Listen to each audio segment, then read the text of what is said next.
ప్రజలే దేవుని సంఘం, ఏర్పరచబడిన వారే యేసుక్రీస్తు దేహం. దేవుని ప్రజలే దేవుని సంఘం, ఏర్పరచబడిన వారే యేసుక్రీస్తు దేహం. సువార్త సేవ జరిగించే జత పనివారం, సాతానును ఓడించే దేవుని సైన్యం. సువార్త సేవ జరిగించే జత పనివారం, సాతానును ఓడించే దేవుని సైన్యం. స్త్రీ అని లేదు, పురుషుడని లేదు, దాసుడని లేదు, స్వతంత్రుడని లేదు. స్త్రీ అని లేదు, పురుషుడని లేదు, దాసుడని లేదు, స్వతంత్రుడని లేదు. క్రీస్తేసునందు మనమంతా ఒక్కటై మనవారి క్షేమముకై పోరాడుదాం. క్రీస్తు యేసునందు మనమంతా ఒక్కటై మనవారి క్షేమముకై పోరాడుదాం. దేవుని ప్రజలే దేవుని సంఘం, ఏర్పరచబడిన వారే యేసుక్రీస్తు దేహం. దేవుని ప్రజలే దేవుని సంఘం, ఏర్పరచబడిన వారే యేసుక్రీస్తు దేహం.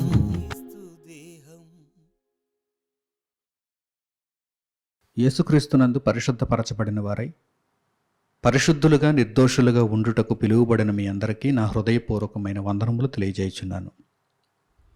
మనవారు అనే ఈ కార్యక్రమం ద్వారా దేవుని ఉన్నతమైన సంగతులను మీరు నేర్చుకుంటున్నారు. ఈ క్రమంలో దేవుని మహాకృపను బట్టి ఈరోజు ఒక వాక్య భాగాన్ని మనం ఆలోచన చేద్దాం. మానవ ప్రవర్తనలో రావలసినటువంటి మార్పులను దేవుడు చెబుతున్నాడు.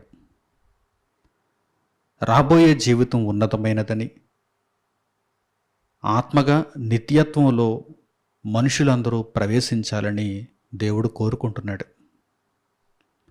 ఆయన పరలోకమందున్నాడు, ఆయన పరిశుద్ధుడుగా ఉన్నాడు. తన పిల్లలు కూడా ఆయనున్న లోకంలో ఉండాలని కోరుకోవటంలో తప్పులేదు. ఆయన పిల్లలు కూడా తన వలె పరిశుద్ధులుగా ఉండాలని కోరుకోవటంలోనూ తప్పులేదు. న్యాయం ఉంది. కనుక మనము వెళ్ళవలసిన మార్గమును ఆయనే ఏర్పరిచాడు. మనలను మార్గము ఏర్పరచుకోమని, మనలను మార్గమును కనుగొనమని మన మీదే పూర్తి భారాన్ని అయితే ఆయన మోపలేదు. మనము చేయగలిగిన పనినే మనకిచ్చాడు. మనము చేయవలసినటువంటి పనులనే దేవుడు మనకిచ్చాడు. మోయలేని భారాన్ని మన మీద ఆయన మోపలేదు. దేవుడు మనకు మార్గమును ఏర్పరిచి యేసుక్రీస్తు ప్రభువును మనకు అనుగ్రహించి రక్షణను ప్రకటింపజేసి ప్రతి నిత్యము ఆయన మాటలను మనకు వినిపింపజేస్తున్నా కనీసం మన వంతు బాధ్యతగా దేవుని మార్గంలో నడుచుకోలేకపోతున్నామంటే ఇది పూర్తిగా మన వైఫల్యమే. దానికి భారీ శిక్షను, మూల్యమును చెల్లించుకోవాల్సి ఉంటుంది. కనుక ప్రియులైన నా సహోదరి సహోదరులారా, దేవుని గద్దింపులను వింటున్నప్పుడు, దేవుని సూచనలను మీరు వింటున్నప్పుడు వాటన్నింటినీ జాగ్రత్తగా మీరు హృదయంలో భద్రపరుచుకోవాలి. ఆ దేవుని విలువైన మాటలు మన జీవితమునకు ఎంతో అవసరమైనటువంటి మాటలు. ప్రియులారా, ఈ సందర్భమందు ఒక చక్కని వాక్య భాగాన్ని మనం చూద్దాం. సాధారణంగా లోకం తీరు ఎటువంటి విధానంలో ఉంటుందో, దేవుడు ఏ విధానంలో ఉండాలంటున్నాడో ఆ వాక్య భాగంలో మనకు కనిపిస్తుంది. పరిశుద్ధ గ్రంథంలో ప్రసంగి గ్రంథము 7వ అధ్యాయము 2వ వాక్యాన్ని చూడండి. ప్రసంగి గ్రంథము 7వ అధ్యాయము 2వ వాక్యం. విందు జరుగుచున్న ఇంటికి పోవుట కంటే ప్రలాపించుచున్న వారి ఇంటికి పోవుట మేలు. ఎలయనగా మరణము అందరికీ వచ్చును గనుక బ్రతుకువారు దానిని మనస్సున పెట్టుదురు. ఇక్కడ దేవుడు ఒక ఆలోచనాత్మకమైనటువంటి విషయాన్ని మాట్లాడుతున్నాడు. జ్ఞాని అయినటువంటి సొలొమోను ద్వారా దేవుడు ప్రకటింపజేస్తున్నాడు. ఏమిటా మాట, ఏమిటా సంగతి? విందు జరుగుచున్న ఇంటికి పోవుట కంటే ప్రలాపించుచున్న వారి ఇంటికి పోవుట మేలు.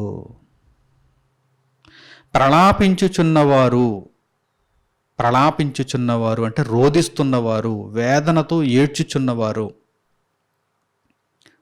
అటువంటి వారు సాధారణంగా మనకు ఎప్పుడు కనిపిస్తారు? ఎవరి ఇంటిలోనైనా మరణము సంభవించినప్పుడు అక్కడ ప్రలాపించుచున్నవారు కనిపిస్తారు. అన్నింటికంటే బహువేదనకరమైనది మరణం. లోకములో ఏదైనా ఒక చిన్న నష్టం కలిగితే మనసులో ఉంటుంది బాధ. అంతగా ప్రలాపించి ఎవరు ఏడవరు, అంతగా రోధించి ఎవరు ఏడవరు. కానీ మరణము మనకు బహురోదనను పుట్టిస్తుంది, ప్రలాపిస్తారు. కనుక లోకములో ఎవరి ఇంటి దగ్గరనైనా ప్రలాపము మనకు కనిపిస్తున్నదంటే, అంటే బహురోదన మనకు వినిపించుచున్నదంటే దానికి అర్థం ఏంటి? అక్కడ ఎవరో మరణించారు. ఇప్పుడు దేవుడేమంటున్నాడంటే, విందు జరుగుచున్న ఇంటికి పోవుట కంటే ప్రలాపించుచున్న వారి ఇంటికి పోవుట మేలు అంటున్నాడు. లోకం తీరు ఎలా ఉంటుంది? విందు జరుగుచున్న ఇంటికి అందరూ పోవాలనుకుంటారు. ఏదైనా ఒక బర్త్డే ఫంక్షన్ అనుకోండి, ఏదైనా ఒక మ్యారేజ్ ఫంక్షన్ అనుకోండి, ఏదైనా ఒక గృహప్రవేశ వేడుక అనుకోండి, సాధారణంగా విందు భోజనాలు ఈ విషయాలలోనే మనుషులలో వారి వారి ఇళ్లలో మనకు ఎక్కువగా కనిపిస్తూ ఉంటాయి. విందు జరుగుచున్న ఇంటి దగ్గర ఆనందాలు, సంతోషాలు, చేసిన పాపమంతటిని మరిచిపోతూ మరింతగా పాపము చేస్తూ తమ శరీరాన్ని ఆహారంతోనూ మద్యపానంతోనూ చుట్టూ ఉన్నటువంటి సుఖ సంతోషాలతోనూ వారు పోషించుకోవటానికి, సుఖపరుచుకోవటానికి ఆలోచన చేస్తారు. విందు జరుగుచున్నటువంటి ఇంటిలో మనకు కనిపించేదంతా ఏమిటి? ఆనందం, సంతోషం, మత్తు, మాయ. విందు జరుగుచున్న ఇంటిలో ఇవన్నీ మనకు కనిపిస్తాయి. బాధలో ఉన్నవాడు విందు జరుగుచున్నటువంటి ఇంటికి వెళితే సంతోషపడిపోతాడు. అప్పటి వరకు ఏదైనా ఒక చిన్న బాధలో ఉన్నారనుకోండి, ఒక పెళ్లి ఫంక్షన్లోనికి వెళ్ళి అక్కడ కూర్చుని ఏడుస్తారా? అప్పటి వరకు ఏదైనా ఒక నష్టంలో ఉన్నారనుకోండి, ఒక బర్త్డే ఫంక్షన్కి వెళ్ళి అక్కడ కూర్చుని దిగాలుగా ముఖం పెట్టుకుని ఏడుస్తారా? చుట్టూ ఉన్న వారిని చూస్తున్నప్పుడే లోన ఆ బాధ అంతా కూడా సమసిపోయి మన ముఖంపై చిరునవ్వు వచ్చి మనం ఆనందించడానికి ప్రయత్నం చేస్తాం, మనం సంతోషపడుతూ ఉంటాం, నవ్వుతూ ఉంటాం. అందుచేత లోకంలో మనుషులందరూ కూడా ఏమనుకుంటారంటే, విందు జరుగుచున్న ఇంటికి వెళ్ళాలి అనుకుంటారు. ఎక్కడైతే సంతోషంగా ఉందో, ఎక్కడైతే ఆనంద హేళలు నాకు వినిపిస్తున్నాయో అక్కడికి నేను వెళ్ళాలి. వారు ఆహ్వానించినా ఆహ్వానించకపోయినా నేను అక్కడికి వెళ్ళాలనుకునేవారు చాలామంది ఉంటారు. విందు జరుగుచున్న ఇల్లు ఎలా ఉంటుంది? రద్దీగా ఉంటుంది, ఒకరినొకరు తోసుకుంటూ. ఆ భోజనాల దగ్గర అయితే, విందు భోజనాల దగ్గర అయితే ఇక మనము చెప్పవలసిన అవసరం లేదు. ఒకరు తింటుండగానే వెనక ఒకరు చైరు పట్టుకుని నించుంటారు. అంటే రద్దీ అన్నమాట. ఆ సన్నివేశం మనకు ఏమని చూపిస్తుంది? ఇక్కడ చాలా రద్దీగా ఉంది. తింటూనే ఉంటారు, ఆ భోజనాలు వారు తింటూనే ఉంటారు. వెనక వెయిటింగ్ లిస్ట్ అనమాట ఇదంతా. ఈ వెయిటింగ్ లిస్ట్లో ఉన్నవారు అందరూ వెళ్ళి కుర్చీలు పట్టుకుని కూర్చుంటారు. అంటే రద్దీ. ఎంత ఆసక్తితో చూసారా, ఎంతమంది వచ్చేసారో చూసారా. ఒక్కొక్కసారి రాజకీయ నాయకులు, ప్రముఖుల ఇళ్లలో పెళ్ళిళ్ళు జరుగుతూ ఉంటాయి. ఆ పెళ్లి వార్తను, ఆ విశేషాలను న్యూస్లో చూపిస్తూ ఉంటారు. ఇంత ధనం ఖర్చు చేసి ఉండొచ్చు అంచనా, వచ్చిన వారికి ఇంత భారీగా భోజనాలు ఏర్పాటు చేశారు, ఇన్ని వెరైటీలు వడ్డించారు, ఇలాంటి వార్తలు మనకు వినిపిస్తూ ఉంటాయి. ఇక ఆ విషయాలు అయితే చెప్పవలసిన అవసరం లేదు. ప్రముఖుల సందడి. ప్రియులారా, విందు జరుగుచున్న ఇంటికి పోవుట కంటే ప్రలాపించుచున్న వారి ఇంటికి పోవుట మేలు. ఇది దేవుడు ఏనాడో చెప్పిన మాట. కొన్ని వేల సంవత్సరాల క్రితమే దేవుడు పదిలపరచిన మాట ఇది. మనుషులందరూ తలకెక్కించుకోవలసిన మాట ఇది. ఎందుకు ప్రలాపించేవారి ఇంటికి వెళ్ళాలి, ఇప్పటికే నాకున్న బాధలు సరిపోవన్నట్టుగా అని మీరు నన్ను అడిగితే, దేవుణ్ణి ప్రశ్నిస్తే, ఒకవేళ ఎవరైనా, దేవుడు దానికి సమాధానం చెప్పాడు చూడండి. ఇక్కడ ఎందుకు వెళ్ళమన్నాడో కూడా దేవుడు సమాధానం చెబుతున్నాడు చూడండి. ఏలయనగా మరణము అందరికీ వచ్చును. పెళ్లి ఫంక్షన్కి వెళ్ళావు, ఇప్పటికే నీకు పెళ్ళి అయిపోయి ఉండొచ్చు. పెళ్లి ఫంక్షన్కి వెళ్ళావు, ఇప్పటికే నీకు పెళ్ళి అయిపోయి ఉండొచ్చు. ఇక దాని గురించి నువ్వు ఆలోచించేదేంటి, దాని గురించి నువ్వు నేర్చుకునేదేంటి? ఒక బర్త్డే ఫంక్షన్కి వెళ్ళావు, ఆ బర్త్డే ఫంక్షన్లో నీవు నేర్చుకునేదేంటి? ఆ కేక్ ముక్కలు తిని రావడం తప్ప. ఒక గృహప్రవేశ వేడుకకు వెళ్ళావు, అక్కడికి వెళ్ళి నీవు నేర్చుకునేదేంటి? వారు కట్టుకుని ఇల్లు లోపల ఎలా ఉందో చూడడం తప్ప, వారు పెట్టింది తిని రావడం తప్ప, ఇచ్చినటువంటి ఆ బహుమతులు తీసుకొని రావడం తప్ప. చూసారా, ఇలాంటి వేడుకలకు నీవు వెళ్ళటం వలన నీవు నేర్చుకునేదే ఉండదు. కానీ మరణము అందరికీ వచ్చును. ఈ సబ్జెక్ట్ అందరూ నేర్చుకోవాలి.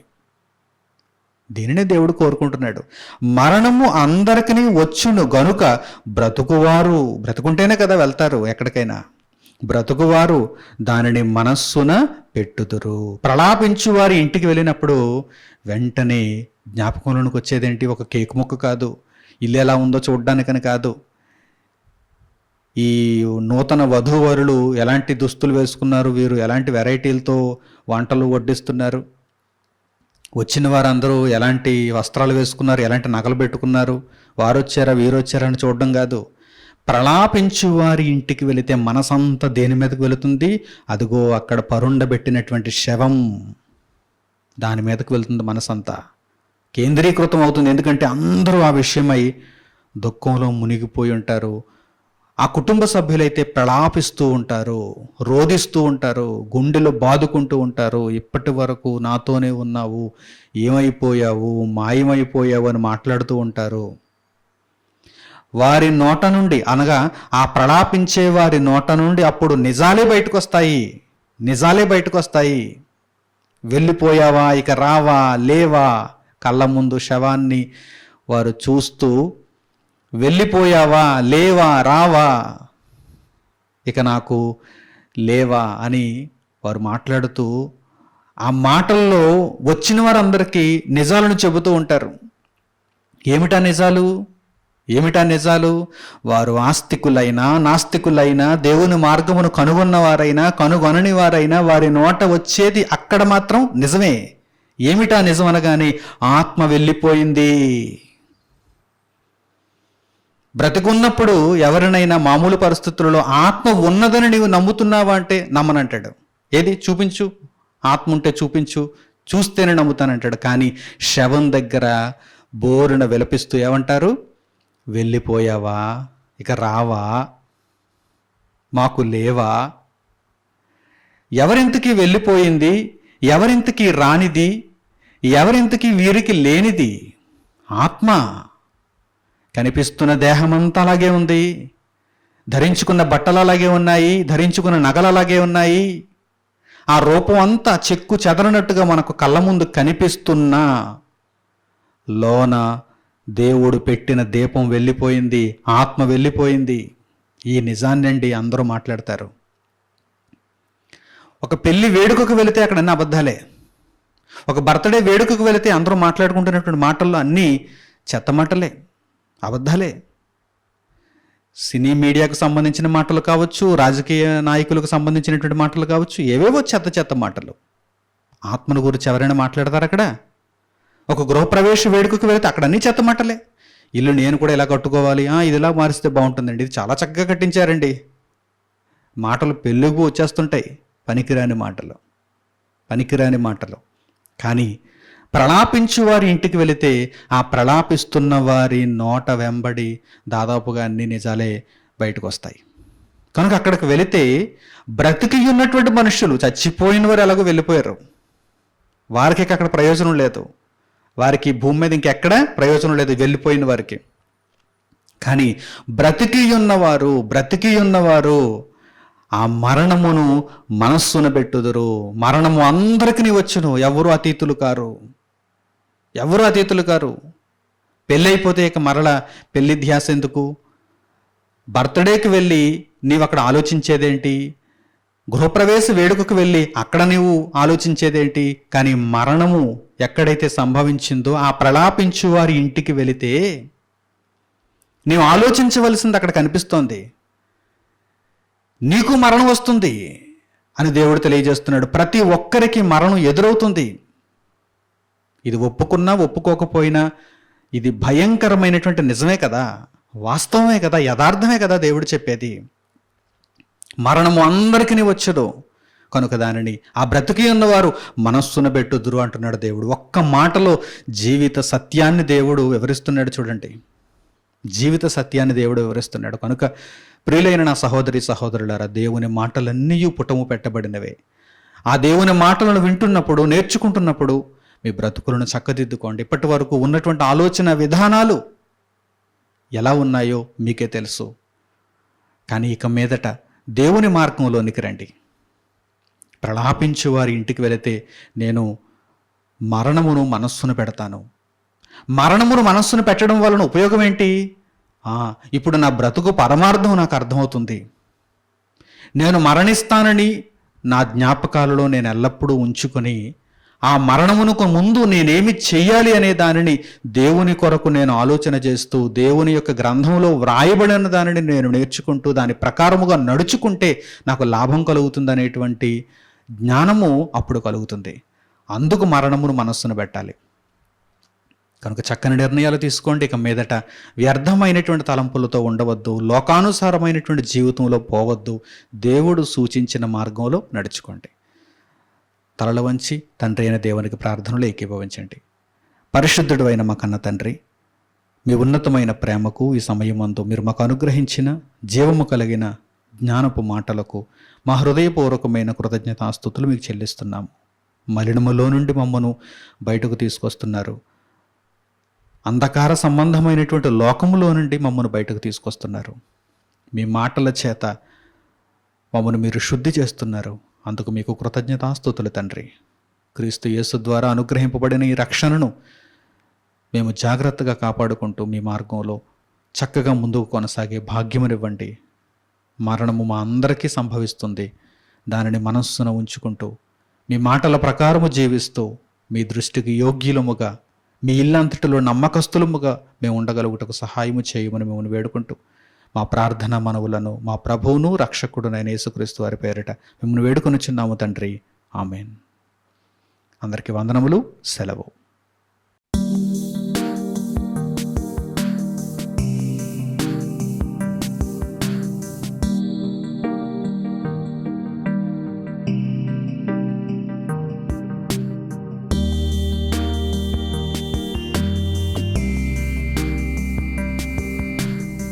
సహోదరులు మణికుమార్ గారు ప్రసంగించిన ఎన్నో ఆత్మ సంబంధమైన సంగతులను ఉచితముగా వీక్షించుటకు మా యూట్యూబ్ ఛానల్స్ ను తప్పక దర్శించండి. మా సమాచారమును ఎప్పటికప్పుడు తెలుసుకుని ఆత్మీయాభివృద్ధి నొందవలనంటే మా యూట్యూబ్ ఛానల్స్ ను సబ్స్క్రైబ్ చేసుకోండి. సత్వర నోటిఫికేషన్ల కొరకు సబ్స్క్రైబ్ బటన్ ప్రక్కనే ఉన్న బెల్ సింబల్ ను క్లిక్ చేయండి. మరిన్ని వివరములకు మీరు సంప్రదించవలసిన మా ఫోన్ నెంబర్స్ 8978414178 మరియు 8333927666. ధన్యవాదములు.